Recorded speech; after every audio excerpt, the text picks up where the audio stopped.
the real impact is what we can create through them. And what we can create in a lot of sectors and verticals that today is impossible to imagine. What separates a genuine AI opportunity from an AI illusion? Product will be a commodity in the future. The real moat is your own data. Knowledge or analysis and even expertise become very accessible. What do you think is going to be scarce in the future? What I promise to my LPs, to my investors, is to return money in the less time possible, because times are changing. Right now it's binary, it's red or black.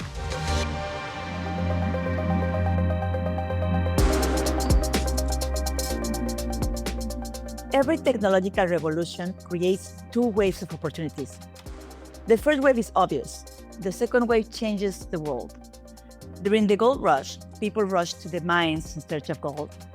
Yet many of the greatest fortunes were built by those who supplied the tools, infrastructures, and services that made the rush possible. The internet followed a very similar pattern. The first wave was about websites, browsers, and search engines. The second wave created entirely new industries, from cloud computing and digital advertising to e-commerce, cybersecurity, and the platform economy. Today, we find ourselves at the beginning of another technological revolution. Artificial intelligence has become the dominant investment theme of our time. Billions of dollars are flowing into chips, models, agents, and applications. And every company is trying to become an AI company. Every investor is looking for the next breakthrough. But history teaches us something very important. The biggest opportunities often emerge not from technology itself, but from what technology makes possible. So, where should we be looking? What are the signals that suggest where value will be created next? And what happens when intelligence itself becomes abundant? Hello and welcome to the Tech4sight podcast. I am Diana Daniels, entrepreneur, investors, and a very curious person that is exploring how leaders anticipate change, make decisions under uncertainty, and prepare for the futures that they cannot yet see. This podcast is for leaders, founders, investors, board members, and curious minds who want to look beyond today's headlines and better understand the forces that are shaping tomorrow. And today, we're joined by Patricia Pastor. She is the founder and managing partner of NextTier Ventures, one of the Europe's leading AI-focused venture capital firms. Patricia spends her days evaluating founders, technologies, and emerging business models across Europe, the United States, and Latin America. Her job is not simply to identify great companies, but it's to recognize the signals before they become trends, and trends before they become industry. So today, we are going to explore the second-order effects of AI, the future of investing, the signals that are shaping the next decade on what leaders should be paying attention to right now. Whether you are a founder, an investor, a CEO, a board member, or just simply someone that is curious about what is coming next, I think you will find a lot to reflect on this conversation. So stay with us as we explore the future through the eyes of someone whose job is to invest in it before it arrives. Patricia, thank you very much for being with us. I need to start with a thought experiment. Let's imagine that we're sitting together again here in 2036. This is 10 years from now. And looking back, what do you think that has been the biggest AI opportunity that people in 2026 have not seen? Wow, big challenge not to start.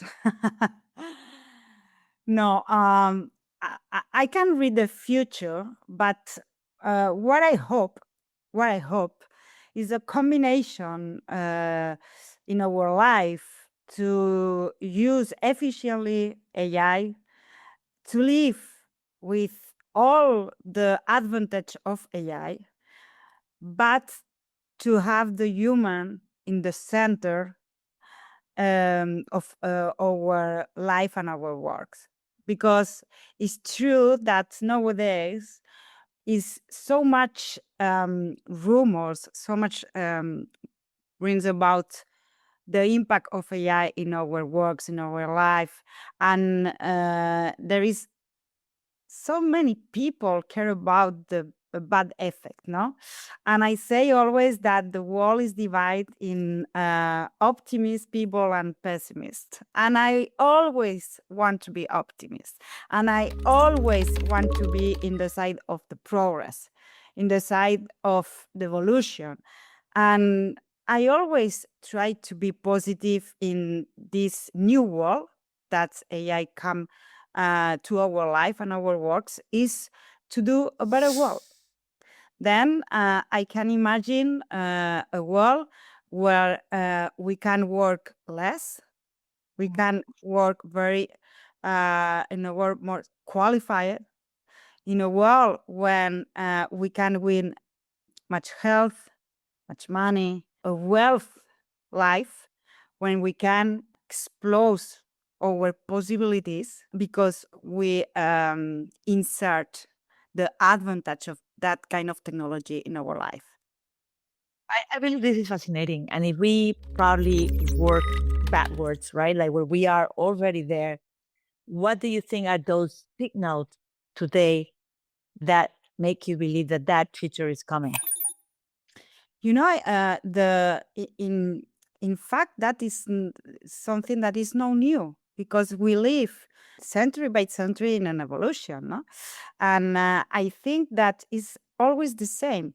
Right now, what we are experimented is something that can bring us a new opportunity to life in in a new world. And why? Because I always do an example. For example, with the arrival of the car, the innovation of the car, everybody was focused in the car and everybody was investing in the car and everybody was fascinated about the impact of the car in our lives. But the visionaries will see a huge market provoked by the impact of the car in the world. Because for the car, we have highlights, we have new suburbs, we have new assurance, we have a lot of new world that exist through the apparition of the car, no, and the innovation of the car. And I think it's the same. It's true that now you have a new goal, a new world in internet by OpenAI, Anthropic. Yeah. But I think that the real impact is what we can create through them. And what we can create in a lot of sectors and verticals that today is impossible to imagine. And it's true that, for example, as an investor, I can invest in new products and new solutions in a window of 3 years. I can't invest in a window of 10 or 20 years because technology is growing faster and you Super. have only a vision, a very short vision in 1, 2, 3 years. You know what is very interesting because during the dot-com era, thousands of companies added the .com at the last, like a last name, right? And they started raising capital on the promise of the internet. And I believe that today we are seeing a little bit similar phenomenon with AI. I was reading the other day that PitchBook said that AI captured a disproportionate share of the global venture funding over at least the last 2 years. And many of the startups are just position themselves like an AI companies in order to be in that wave.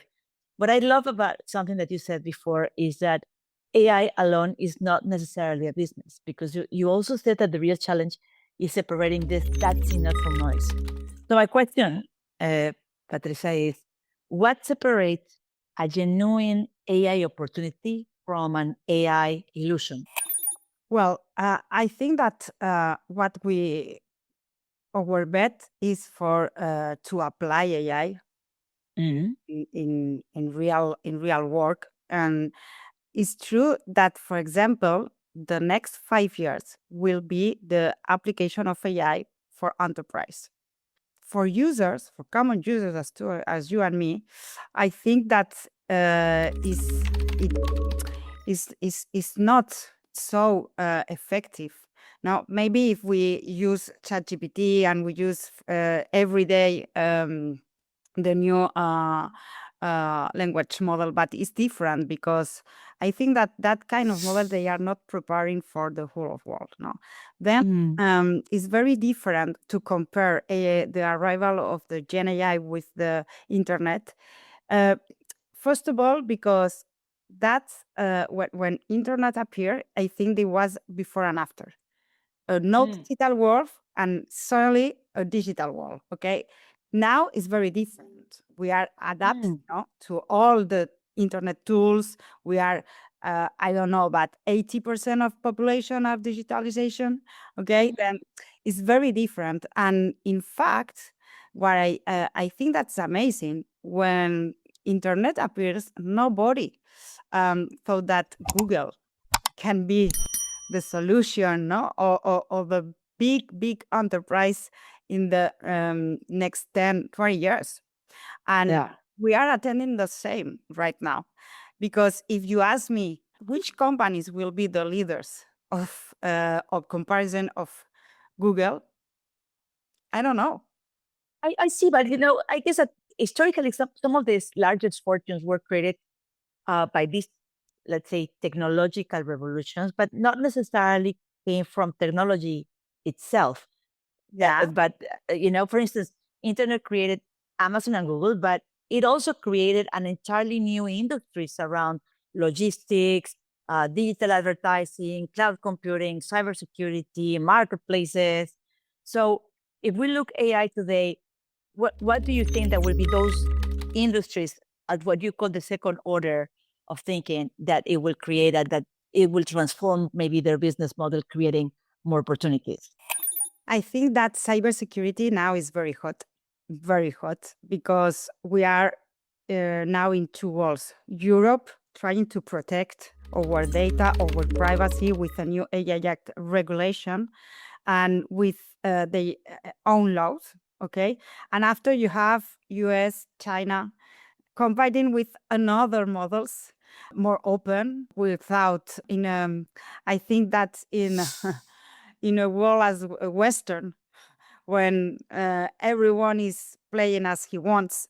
And but for the first time, I think that Europe have an advantage, because it's true that we are seeing companies, they are build their own solutions, and for the first time, China or US, when they want to scale their projects here, they can't, because they don't have the good base, and they don't have the good model to play at the European game. And that is why cybersecurity is so hot, because right now, for example, US companies are buying European companies if they want to conquer the whole core of cybersecurity. And in the past, it was easy to scale a US solution in Europe through country managers, expand your company here. And right now it's impossible. Then we are seeing a lot of M&A operations, and a lot of companies, for example, that's the last one, a Spanish company who has started in 2022 and has sold to a big player in US in cybersecurity in 3 years, only 3 years, for 200 millions, 300 millions in 3 years. Wow. That is Unheard of, right? you can imagine in the past, no? And I think that right now the data is the key, because it's no matter the velocity of your company, and product will be a commodity in the future. The real moat is your own data. And where enterprise want integrate AI, they have a problem. Then they need to have new models of cybersecurity. They protect their data of their customers. And I think it's why I think now companies in cybersecurity, they are winning the journey. Yes. You're managing currently a fund that is focused exclusively on AI and B2B companies, if I'm not mistaken. That for me, that means that you're seeing hundreds of founders, products, and businesses that are, arriving into your hands like every year. And many people, I believe that they see patterns, but I wonder, Patricia, how do you distinguish these signals where you can invest successfully? I call it or you call it actually signals from the noise. How do you distinguish that? Well, it's difficult. It's very difficult I bet. because I can see that, for example, I spend more than 50 hours per week to see companies and projects doing 30 minutes each company. And I think the volume it's what the reason that you have an overview of what is happened. No, when they investors in my fund tell me, how are you convinced to invest in that company or in other company? And I say because we are a lot of time seeing a lot and a lot and a lot of startups, no, and that give us an overview to what is happened. Also, it's true that right now it's very difficult. It's very difficult. When we have invested last year, the most important thing was the moat, no, the defensibility of this company in the market. Right now, as the technology goes so fast, the product is becoming a commodity. And what happened? That the real challenge now is the go-to-market, because you have a lot of companies doing more or less the same, better products or better products, Yeah. more or less the same. But I think the company wins to carry will be the company who catch up more adoption in the market. And Yeah. the key is to find a distribution channel and to stay global and to be global faster, Yeah. to create a real impact in your vertical. And I think vertical is now the most important thing in sectors, because we always say that we don't like to invest in first-time founders. But Yeah. why? Because the opportunity of AI right now is to know very well the market, to have a lot of experience building, and to have a magical eye to know what your competence is doing. And that's only, if you have expertise building companies in this sector in the past, and you has raise money, you has do a big challenge with the technology in the past. And right now, I think that the winners need to have a lot of skills, and Yeah.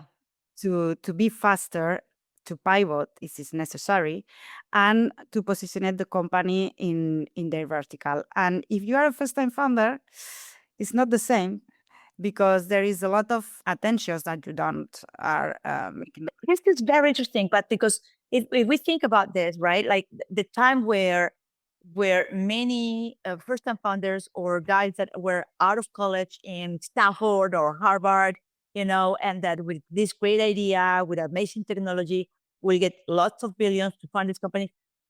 So you think that this is over? You think that the times where you will find these kids, it's not necessarily any longer, and you see maybe a funding experienced people, not necessarily, or you believe that they needed to found a company in order to fund them, or could be just this other way? Because I guess that there's a big wave of former hire guns, former professionals that they have tons of experience, and that they probably want to fund something. So that's the difference, right? It's not necessarily it's investing in younger or older, but it's more about being able to fund a company. How does that work?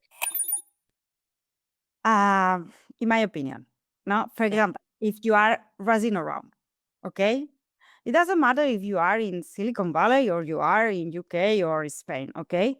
I think the most important thing is to choose the type of VC that you should look for the kind of types of specialization, okay? And for example, if you are building an AI stack, okay? For example, a foundation model is very different the VC that you need. Very Yeah. different. Because to understand the compute economic, the cloud provider contracts, the real technical due diligence, your investor should be able to look at your GPU bill and understand that it says about your business. It's very different if you are building a vertical AI or enterprise application in a sector, when you need a VC, for example, with direct relations with the industry, okay, who can help you open the first 5 doors most important in your sector. Having access to a strong advisory network, executives and operators playing in the top tier one of the ecosystem is an advantage. For example, if you are building developer tools or on an AI agents, you need a board that understand very well the architecture reviews, the platform strategy, the creation of compound technical modes. And I think that it depends on what you are building, okay? You need at the end, what we say, no, someone who can help you in your real focus. And when you see companies trying to raise a lot of money with big valuation, and you see how kind of VC is adding to the cap table, I'm always asking the same question. Right now, nobody knows, if this operation will be as successful or not, because it's the first time that nobody knows nothing. At the past, for example, when you see a company that you like and maybe you lose the opportunity to invest in, no, you were very affected and you say, "Wow, I lose the opportunity." Right now, you say, "Okay, maybe it's the best for them, but for me, for the moment, I prefer to stay in touch." And it's why we live in a very uncertain world. But the only thing that you can that is a real true is to do your own portfolio. You believe in your strategy and trying to invest in companies that really, really, really you can help them. And for example, from NextTier, we are an AI fund of 30 millions, and we invest in early stage companies because it's the moment when we can be very hands-on, when we ask them all the needs and we can act as an entrepreneurs because we were entrepreneurs in the past. And it's very different to I don't know, 300 million fund that is more financial, more preparing, and a pre-IPO company, and it's very different the approach to the company or startup, being an early stage fund and a pre-IPO fund. I was actually speaking the other day with another friend that came to the podcast, and we were speaking about like the challenges of having a VC fund these days. Because I guess that there's a problem with the sandwich, right? You have the angel investors that probably are investing like yourself in early tickets, very early tickets, which probably is it might become more attractive because as a founder with AI, you are able to produce way more things. You might have the need of less money, so that means that that your rounds are becoming different, I presume. And maybe you can tell me about this. But then the next wave of investment has to be very big. Like you say, you need to go global very soon. So there's a middle layer of VCs that used to help in that era. Okay, you need more money for marketing, for go to market, for this. But if AI is going to help you a lot to produce a lot of that work and then also go to market faster, so that means that the VC world also might be changing. Sure. I think that in the future, they only will be big funds, Yes. tier one US funds, and boutique funds, because all the types of fund they will be in the middle. There we know They will nothing to do with the new era of AI. I think that, or you have a big fund that can help you to become the leader, okay, a unicorn, or you have and in the opposite, you have the fund, a boutique fund that can help you to start in a Yeah. good way, okay, building a company with AI native mindset, with Mm. very efficient infrastructure, with looking for a very strong distribution channel, and to build a company to 0 to 100 position, okay? And after, I think that it's when arrives the top tier one fund. And Mm. in the past, you have a lot of VCs in the middle with series A, B, and Yeah.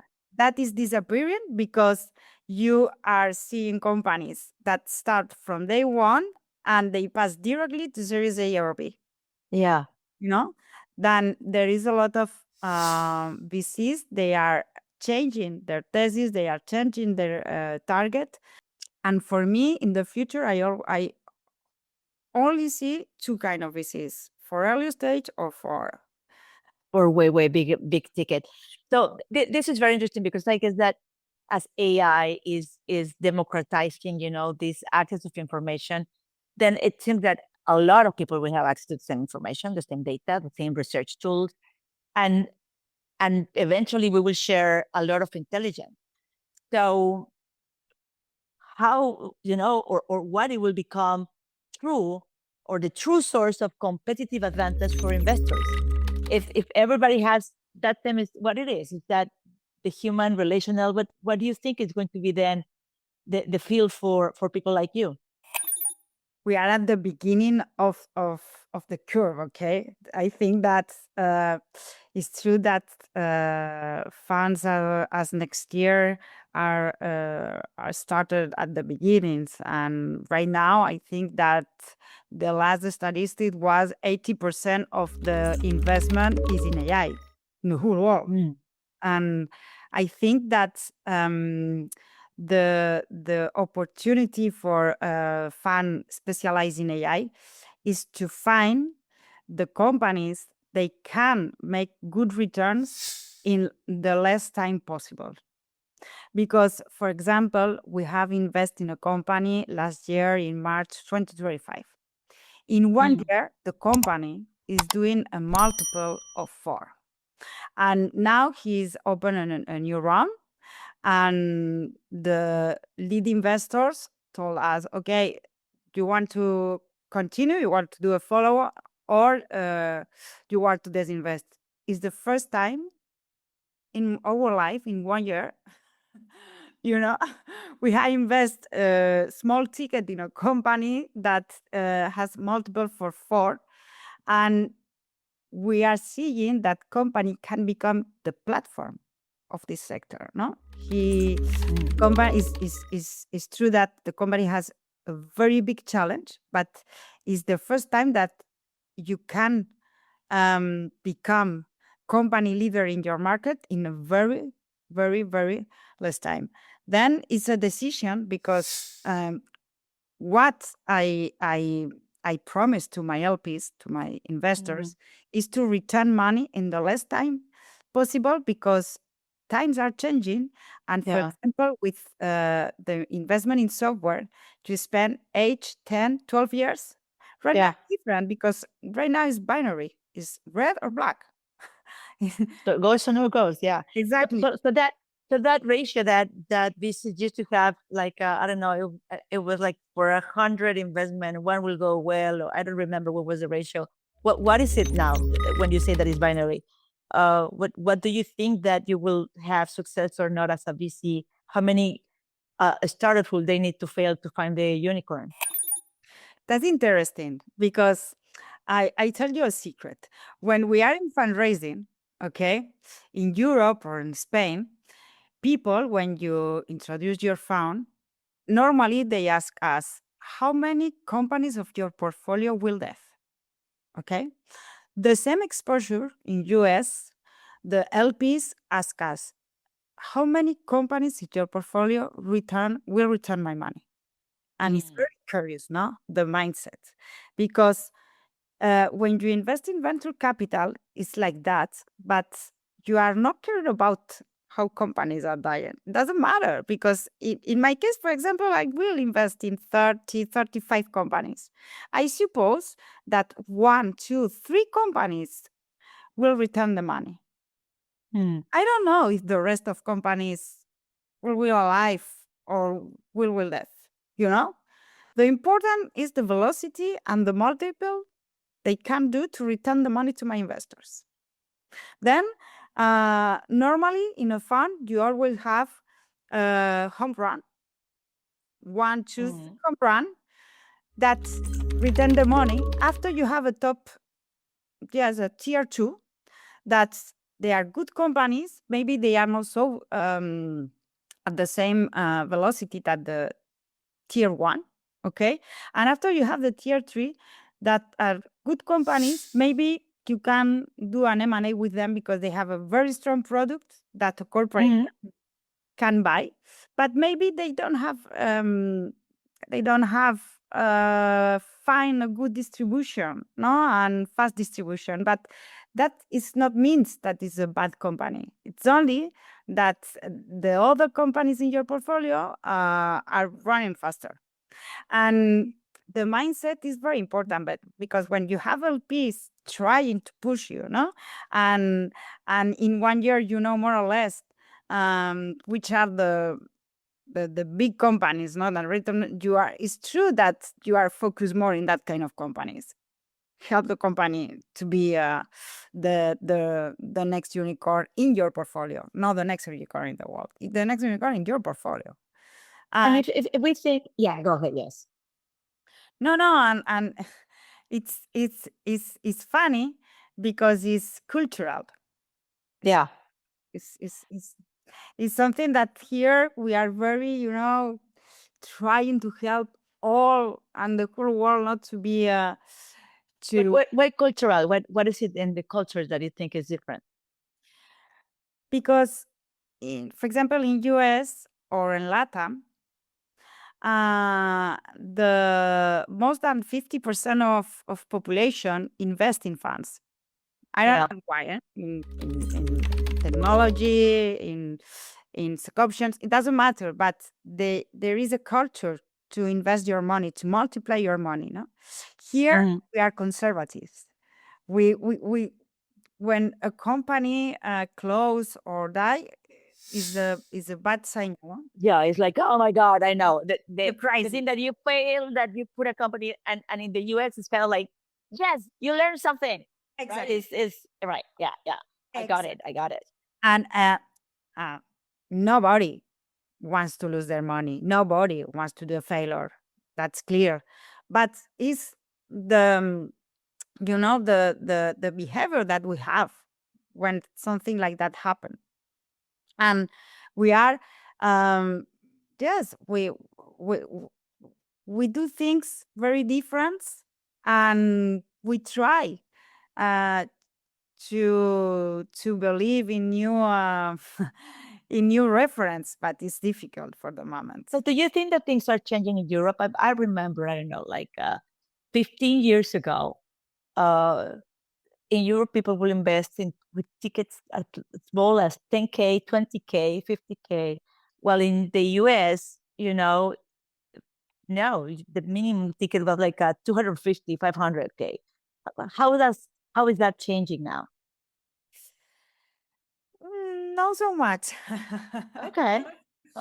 But then how do you think it will change in the next 10 years? If we go back to that exercise, it's 2036.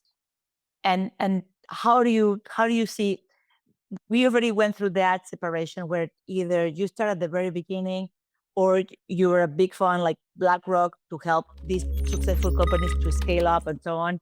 And then the middle layer of VCs maybe are gone, right? So what is the size of the tickets 10 years from now? What do you think? I hope there will be a change, no, in that kind of wealth management, because it's true that the new generations are more preparing to invest. And you see that a lot of childs of 20 years, 22 years, they are investing their own money with small tickets, but they are more prepared to lose their money. That, for example, big wealth management, no, that we see, okay, you are very conservative, but 10% of your wealth, you can try not to invest in talent, in progress, because I think the word venture capital is risk, is something that when you sounds like that for the first time is a barrier, okay? And after, when you are open to understand and to see examples, to be involved in this new ecosystem, you are more prepared, okay, to investing well. And I think that the new advisors and the new generation are increasing the percentage of investment for wealth management, and that's I think that is important because, for example, in Europe, the most big percentage is investing in real estate always, and we don't have future investing in real estate. And when we promote young talents and we promote seniors entrepreneurs, it's the new leaders of the new world. But what do we need in Europe, Patricia, to get this new generation? Or when I say new generation, I don't necessarily mean only for youngsters. What I'm trying to say is the new generation of entrepreneurs, and it doesn't matter about their age. It's like, because I see lots of talent in Europe, but I wonder why we don't develop more of them. For example, the last Friday, I know a statistic that in Spain, for example, salaries winning more than 36,000 per year euros are only 5% of the population. Yes. Then that means that people prefer to have low salaries, to be comfortable, and to don't risk in their life.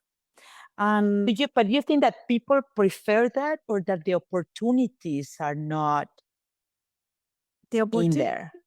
I think more or less now, with internet, with all the free tools that you have in everything. So what you're saying is, if I hear you correctly, what you're saying is like, there are opportunities to make more money, yet the people are not taking them, and they stay maybe in the comfortable, I will call it uncomfortable, low revenue type of salary, rather than challenge and risk it and make more money.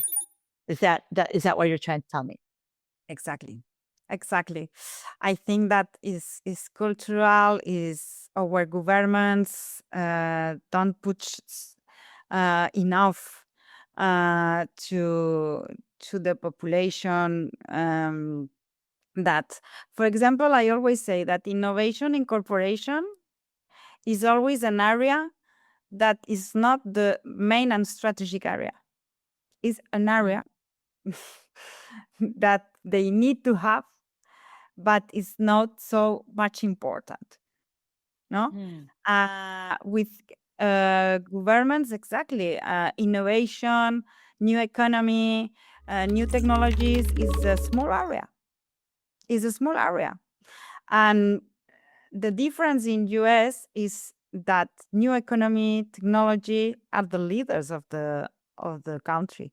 When you are seeing Elon Musk, the travel to China at the army with Elon Musk, Jeff Bezos, Zuckerberg, no? In the second part, you say, okay, which are our army?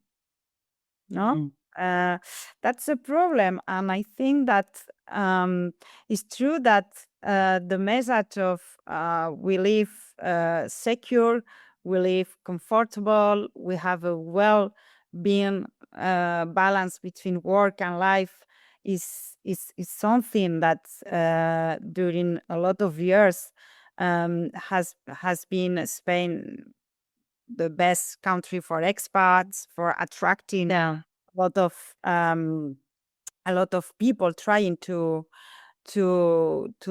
arrive to Spain, but after they don't contribute to Yeah. To develop the local the economy. country because they find that the whole population is happy like that, no, and the rest, the only the five population that we want to change, to progress, and to be at the same league that the leaders in another country is difficult for us because we have a lot of problems with taxes, we have a lot of with bureaucracy, with religion, no, and it's not easy. It's not easy. No, it's not easy. And I can assure you that, for example, yesterday I was in a video conference with a super brilliant and smart guy that is working in Google directly with Elon Musk, you know, and he has 35 years old,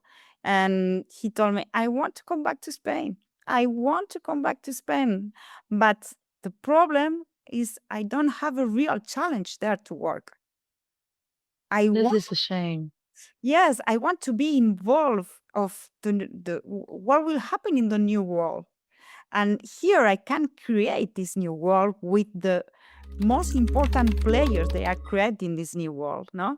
But it's true that after he has not enjoying the life because he has told me there is no bars, there is all closed after 9. He's missing the chiringuitos.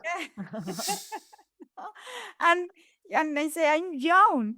I want to live the life. I want to enjoy the life. But it's true that it's always a difficult decision. Balance. Yeah. It's a difficult balance, I guess, on what type of life do you want. Ideally, you want to have both in both worlds. But if we think about and changing gears a little bit on going to the human capabilities, you know, history, we think about it, and then technology has made certain capabilities abundant, you know, and what we've been speaking with people is that AI will be doing also the same thing with intelligence itself, right? And its knowledge or analysis and even expertise become very accessible. What do you think is going to be scarce in the future? Okay. I propose you an exercise. Okay. Salaries versus impact. No, when you are trying, as the guy I told you, no, trying Yeah. to work in a very, very, very big challenge. Okay. He's working on meaningful, high impact problems. He's working in an exponential learning curve. Okay. With a smaller team where individual contribution create outsized value. Small team, okay? No big corporation with a lot of resources and a lot of money, okay? He liked the great autonomy and ownership in the decision making because he can do that, okay? For example, the meaningful equity participation in a project, allowing him to share in the value that helped him to create. No, and for many ambitious professionals, the long-term upside of impact, learning, ownership, equity can outweigh a higher short-term salary, and that's the difference between the both worlds. No, and for example, here they prefer the opposite. Yeah, it's like it's okay if I do low, but I want to have like high lifestyle, Exactly. high quality of life, right? A Exactly. lifestyle. And right now it's very curious because, for example, when we have invested in the past in a software company, the money they are raised always goes to hiring, no? And right now the money goes to spend tokens because the future of AI world right now is the capacity.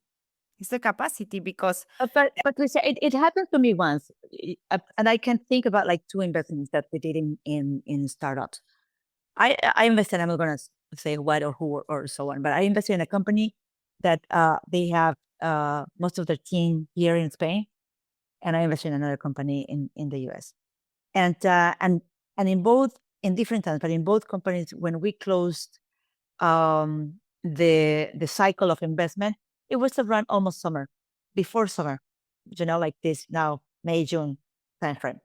What it was very impactful for me is that the guys in Spain, they closed the round of summer.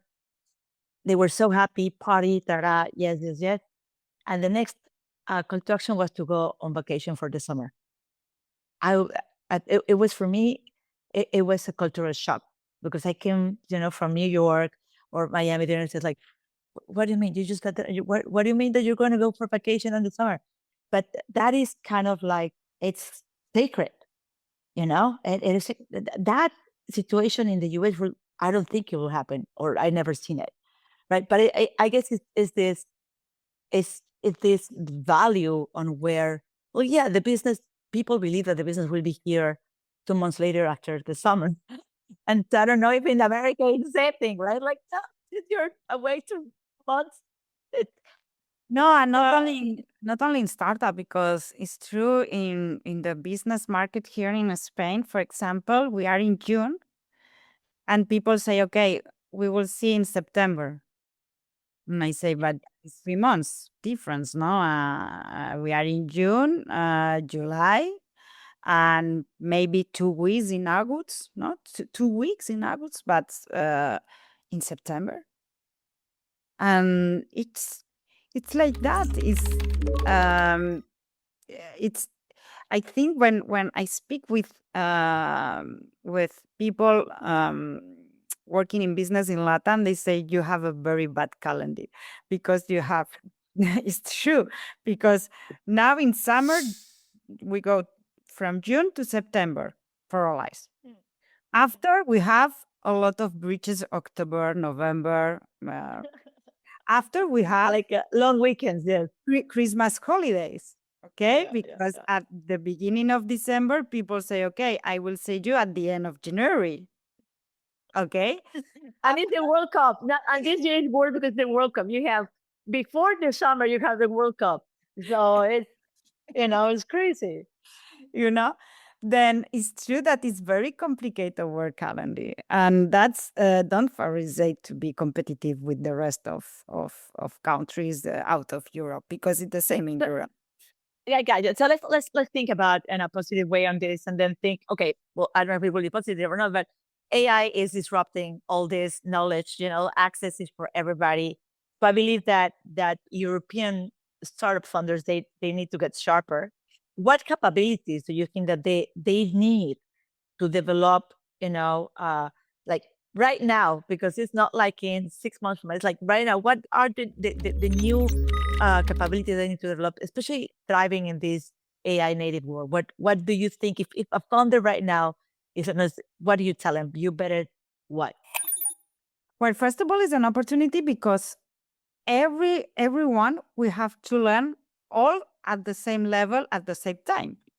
Okay, then it's why we say that is democratization a lot, the capability in technology of everyone. Okay, but after it, I have a lot of WhatsApp groups with our portfolio and with the board in NextTier, and every week we are seeing something new. What happened? There is a lot of people trying to take advantage of that something new. Okay. And the problem is that something new maybe is not so new 2 months after.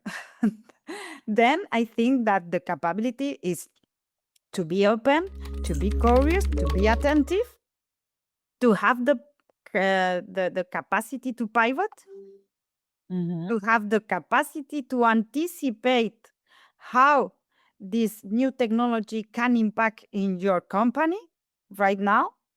And after, it's very important to have a lot of eyes, a lot of because it's true that the Asiatic model is not the same that the US model, and it's not the same that the Europe rules.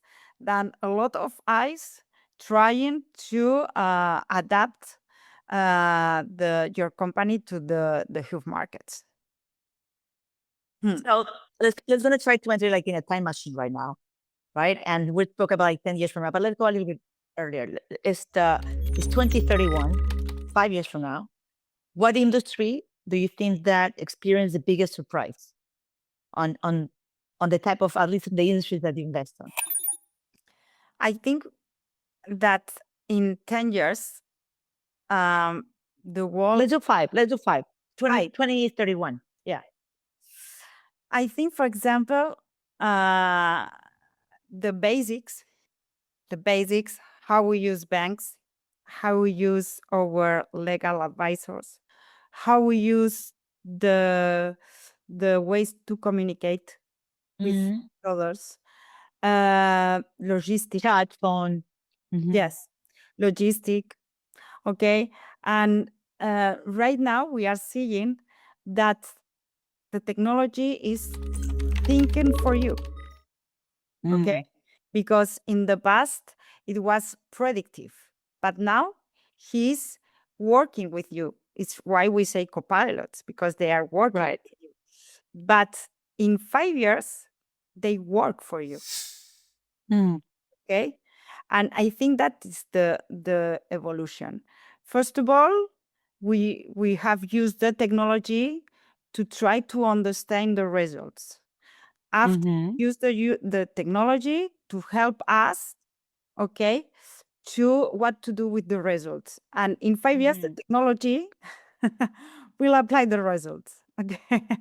And we obtain the results. No, then I think that will be in a high level of qualification, where a lot of things that we are doing now, it will be not necessary to do. Okay. And that will give us an exponential way to work and life in a very different moment of world. And for example, right now, I was a problem to do my taxes, every year. Right. And I engaged a lot of professional people to try to help me. But it's true that I have my own copilot trying to help me. I don't need the human.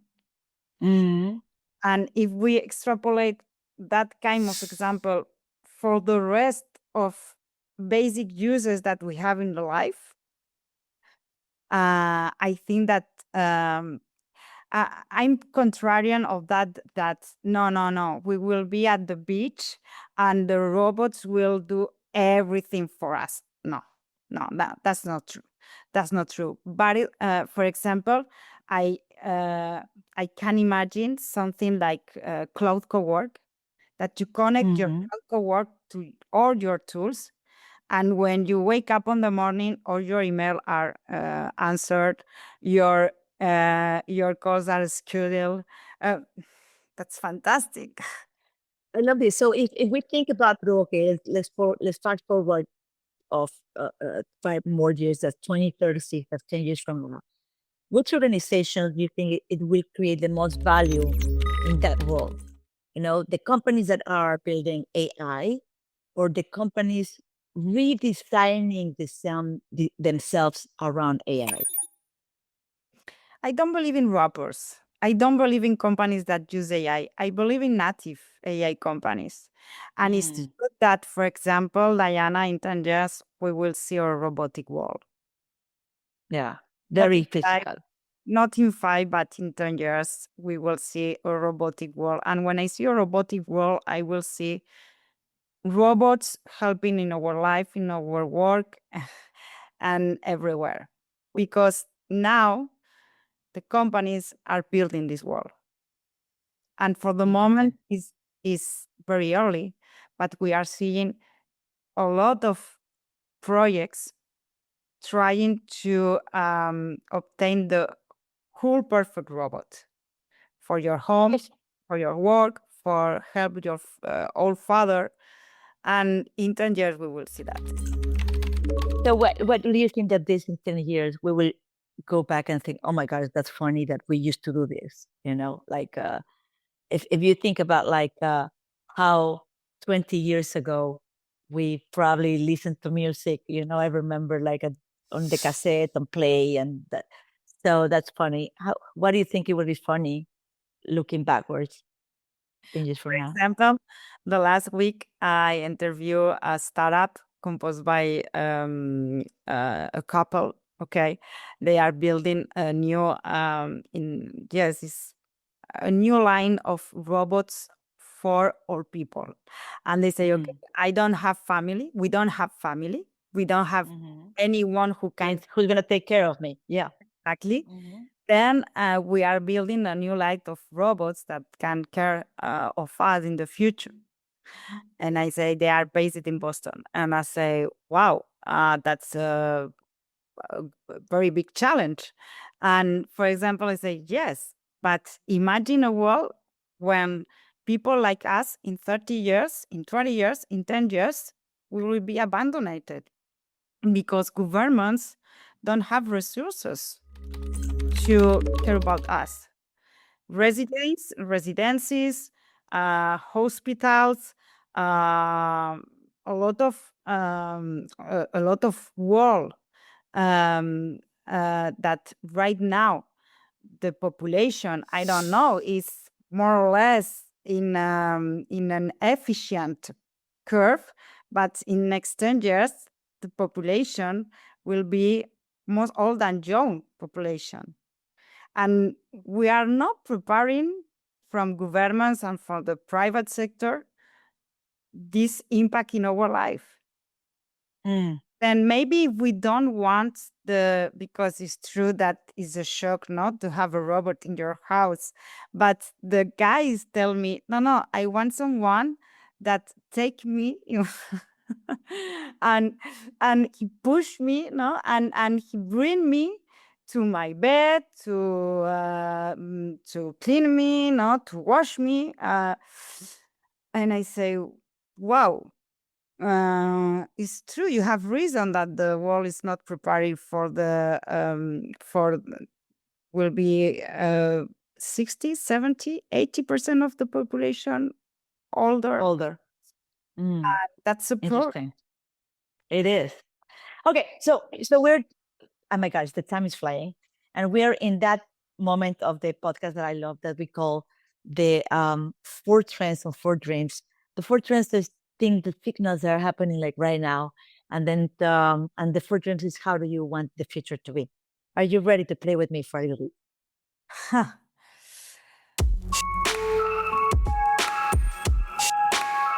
When it's true that sometimes you prefer the world stop, no, right now, and and because you see a lot of situation, a lot of projects that I don't know if I will be prepared not to live that kind of world, but Yes. but it's true that we are more closer to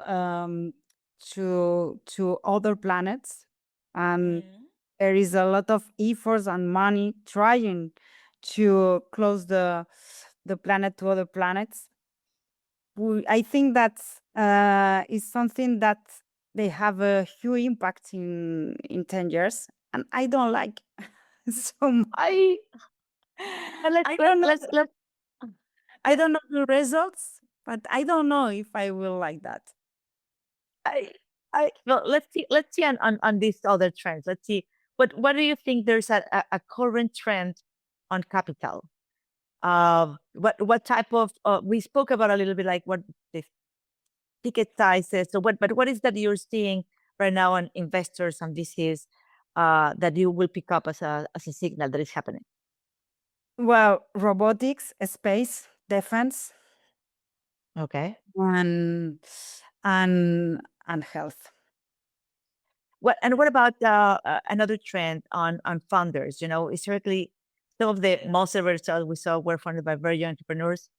Are you seeing the profile of successful founders change? Are you Yes, still founding with different type of founders? What are you guys seeing? yes. And the new founders, the new world, post AI, they have new reference. They have no fear. They have no respect for the for the progress. That's cool, and I think they are believers that they are bring and build a new world for us, and with a lot of new solution, incredible new solutions. Okay, and I think that is passionate to invest right now in AI, because if you want to know where will be the world in the next years, the moment is to invest right now. Yeah, yeah.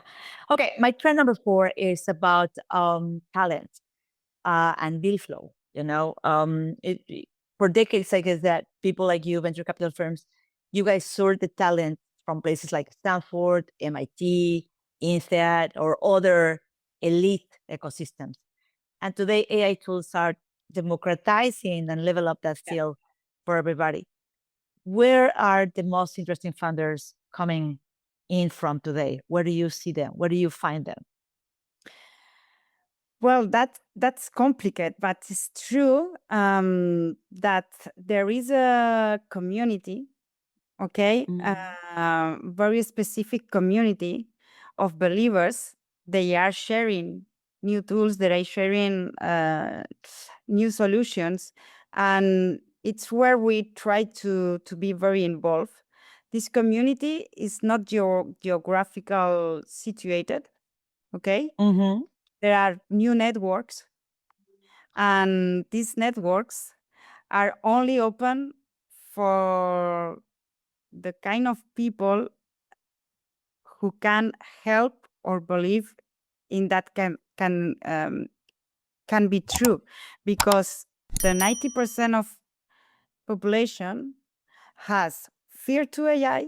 They don't create the impact of AI, or for the moment they think that is a hype.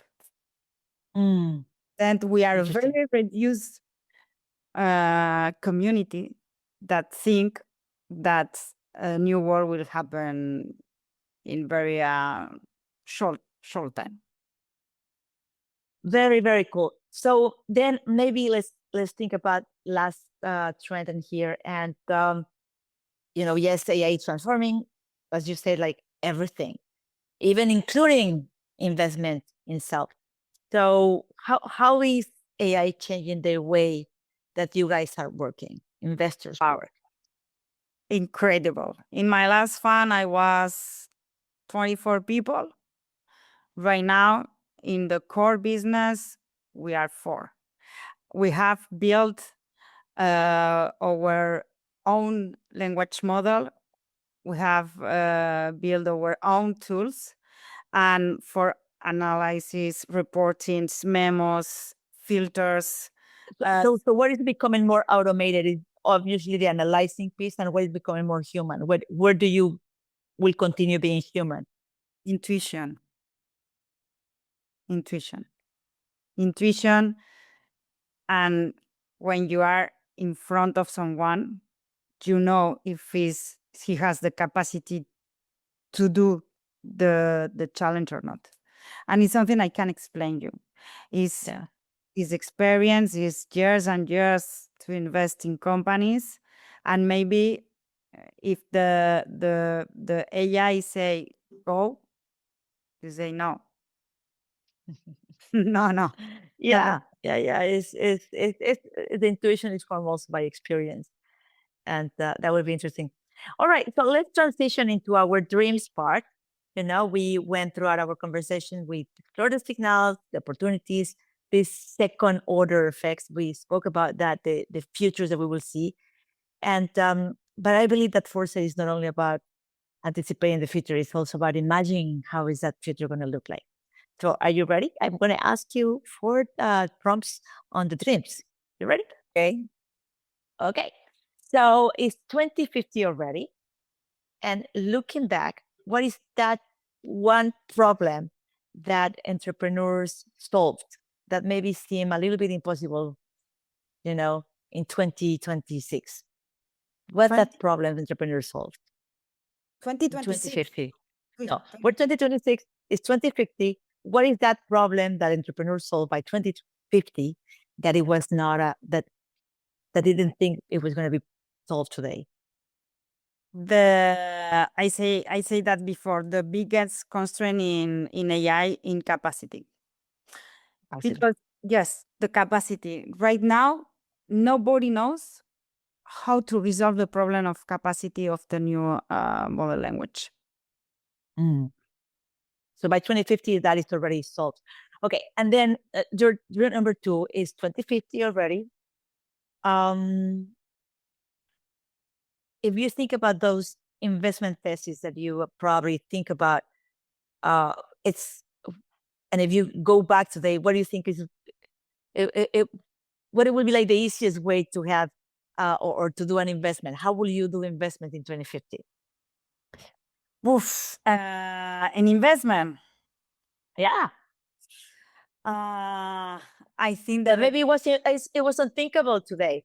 That's like no, but by 2050 and maybe it's more than thinking of, is what would you like it to be?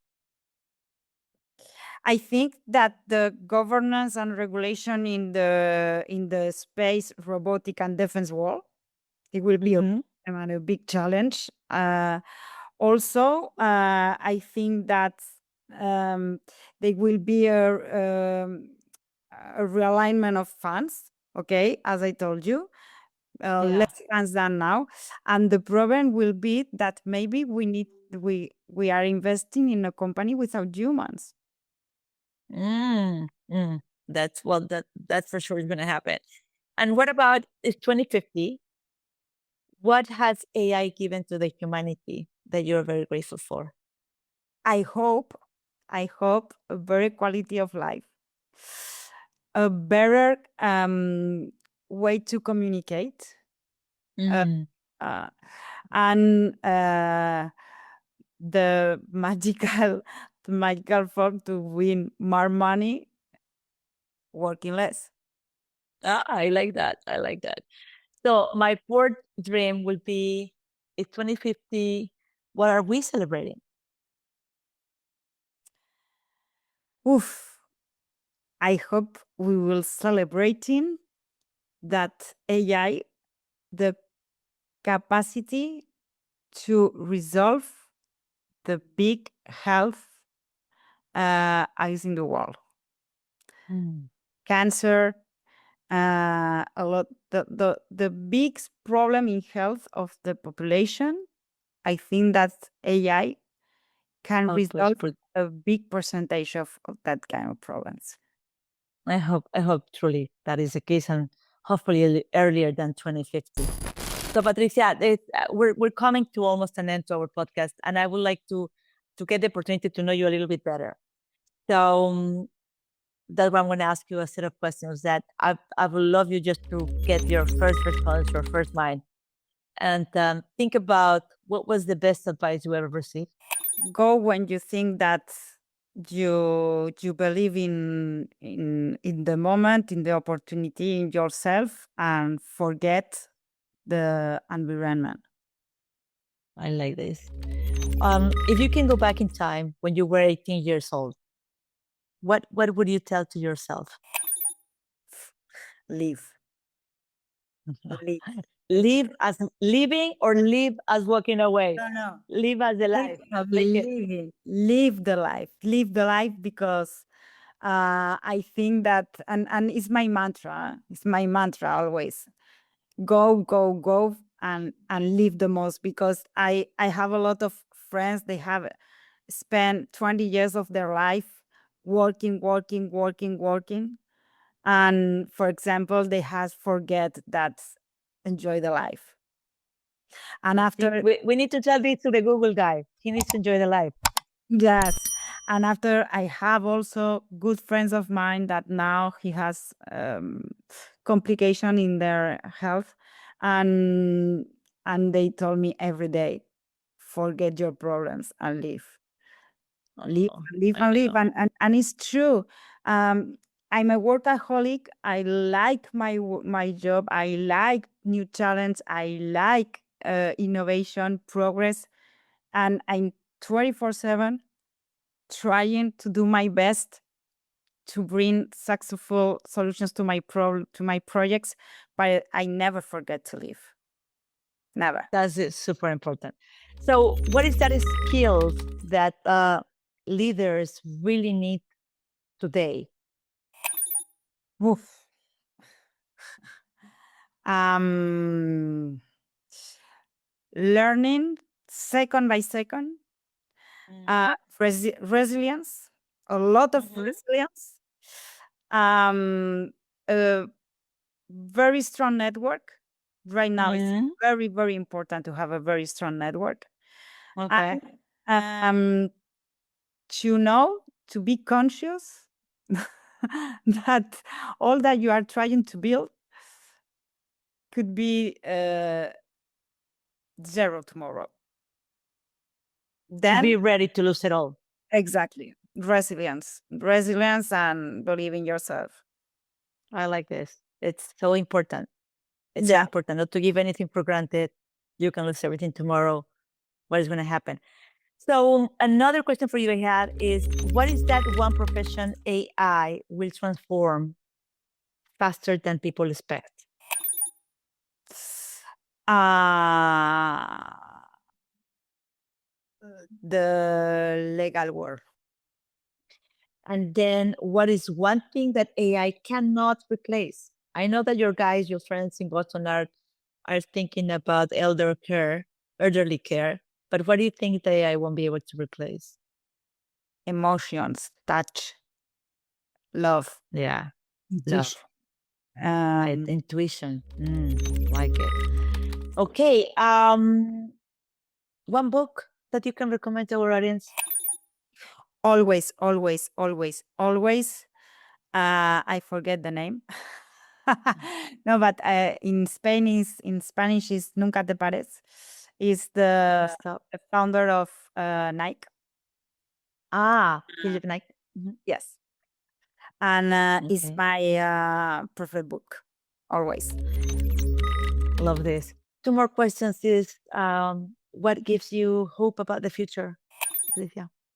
Always positive, because we are a lot of people, we are working and doing a lot of efforts to change the world for a better world, and we need to be positive, because when a lot of people are working hard to build benefits for the rest of the people, I think we need a respect for that kind of people, and not always trying to play with the fear, no, Yeah.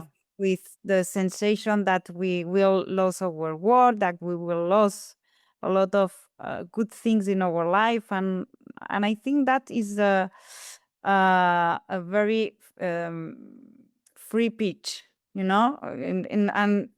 I don't like when media are always, when you open a media every day is a negative news, Yeah. no, for the impact of AI. And I think that we need to be more positive and believers, and that could be a better word for us. This is really good. So if you think that we are back in 25 years from now, is I don't know, 2050, how would you like people to remember you? Wow. As a fighter, as a woman fighter, that she always tried to be in the new wave and always learning, always curious, and always helping people to be in the right path. I love this. We began this conversation with a simple, very powerful question. Was like, if we meet again in 2036, what will be that biggest change that you will see? And I guess that through our discussion, we explored not only what AI was going, but also what happens because of AI exists and what happens also in the whole way that we are investing and seeing the world. I like always to close our podcast with what I call 4 takeaways or 4 signals. And if I can say them right now, is that the signal number one is the greatest opportunities of the AI era would not necessarily will come from AI. You told us they might come from other industries or organizations or business models that are going to be redesigning themselves.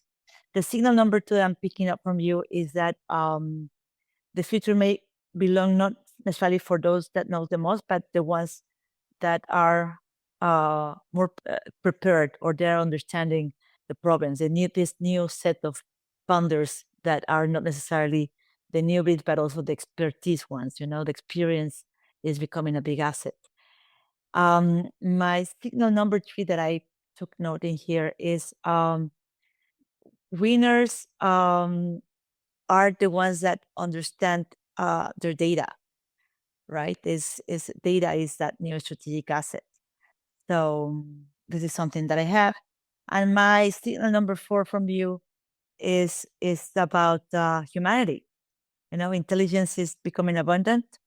It's about the feeling, that trust, the vision, the intuition that are actually going to make a big difference.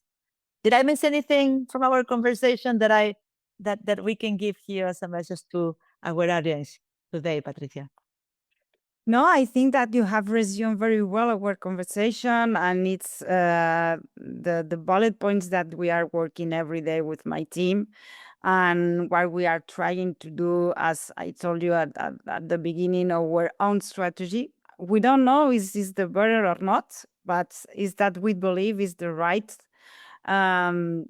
strategy. And I want to remind you that, for example, when you are investing in talent. You are not only investing in products or works or ideas. It's you are the investing people. in people, no, in real people that is working hard to try to impact, no, in an industry. And for us, that's very important. Not only when someone asks, "Tell me your portfolio," and tell me no. Tell me about the funders. Exactly. I always try to describe the kind of people, the learnings, the experience, the track record, not the effort they are making, and that's important. Patricia, thank you for helping us look beyond the headlines and explore these second order effects that may shape the next era of innovation, investment, and value creation. Thank you. Thank you so much. Thank you, Diana. Thank you for your time. And for you guys that are watching us, thank you for joining us. Thank you for being part of the Tech4sight community. If you enjoyed this episode, please subscribe, share with a colleague. Join us next time as we continue exploring the ideas, technologies, and more of our leaders that are shaping our culture and our future. So see you next time. Keep looking beyond the horizon. I am Diana Daniels, and thank you for being with us. We'll see you in the future.